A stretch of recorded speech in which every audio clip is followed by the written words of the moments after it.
हम सभी बचपन से किस्से, कहानियों, ड्रामों और फिल्मों में अलादीन की कहानी को देखते और सुनते आए हैं। अलादीन जिसे मिलता है एक ऐसा जादुई चिराग जिसमें होता है एक जिन, एक ऐसा जिन जो अलादीन की ख्वाहिशों को पूरा करता है। पर क्या आपने कभी सोचा है कि अलादीन की इस कहानी में कितनी सच्चाई है? क्या सच में ऐसा जादुई चिराग मौजूद है? जानेंगे आज की वीडियो में। तो लाइक करें वीडियो को और चैनल को करें सब्सक्राइब। चलिए शुरू करते हैं। तो देखिए, अलादीन की कहानी को समझने के लिए हमें जिनों के कंसेप्ट को भी थोड़ा सा समझना होगा। इसलिए हम अलादीन की कहानी को 3 चैप्टर में डिवाइड करेंगे ताकि आपको पूरी कहानी आसानी से समझ में आ जाए।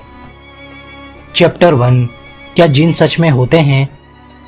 तो हाँ, अकॉर्डिंग टू इस्लाम जिन सच में होते हैं। जिन एक अरबी शब्द है जिसका मतलब होता है नजर न आने वाली मखलूक। खुदा ने सबसे पहले फरिश्तों को नूर से बनाया, फिर जिनों को आग से और आखिर में इंसान को मिट्टी से बनाया। जिन हमसे पहले बनाए गए थे, इसलिए जिनों की आबादी इंसानों की आबादी से 9 गुना ज्यादा है, ऐसा कहा जाता है।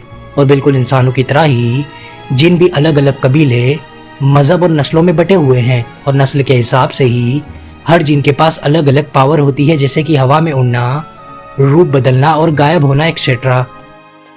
चैप्टर 2, अलादीन की कहानी कहाँ से आई?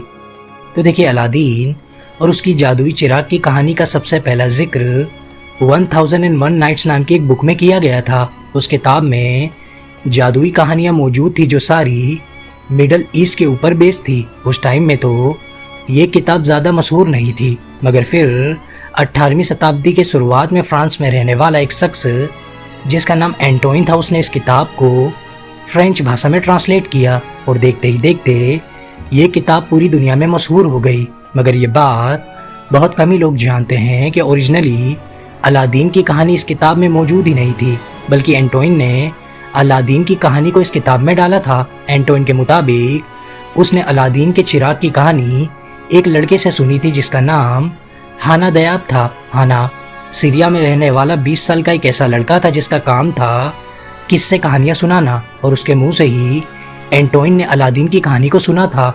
अब हाना को ये कहानी कहाँ से पता चली ये कोई नहीं जानता। चैप्टर 3, अलादीन की कहानी में कितनी सच्चाई है? तो जैसा मैंने बताया कि जिनों की कई नस्लें और कई किस्में होती है। हर जिन अपनी नस्ल या किस्म के हिसाब से एक खास तरह की काबिलियत रखता है। अब जो अलादीन का जिन है वो मरीद नस्ल का जिन है। मरीद बहुत ही ताकतवर और सेफ शिफ्टर होते हैं, मतलब ये जिन बड़ी आसानी से एक बोतल या चिराग में फिट हो सकता है।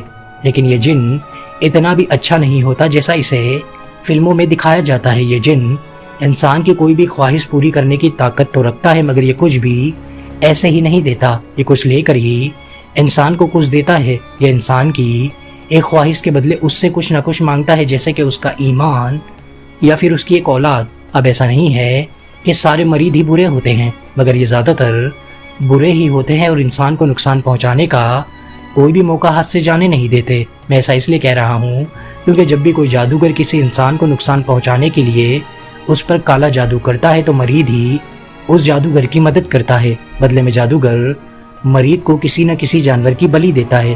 तो अगर आप जिन और जादुई चिराग पर यकीन रखते हैं तो आपका ये जान लेना बहुत ज़रूरी है कि बोतल या चिराग से निकला हुआ जिन आपको मुफ्त में कुछ नहीं देने वाला। और अगर आप जिनों पर यकीन नहीं रखते तो अलादीन की कहानी आपके लिए कल्पना से ज़्यादा कुछ हो ही नहीं सकती।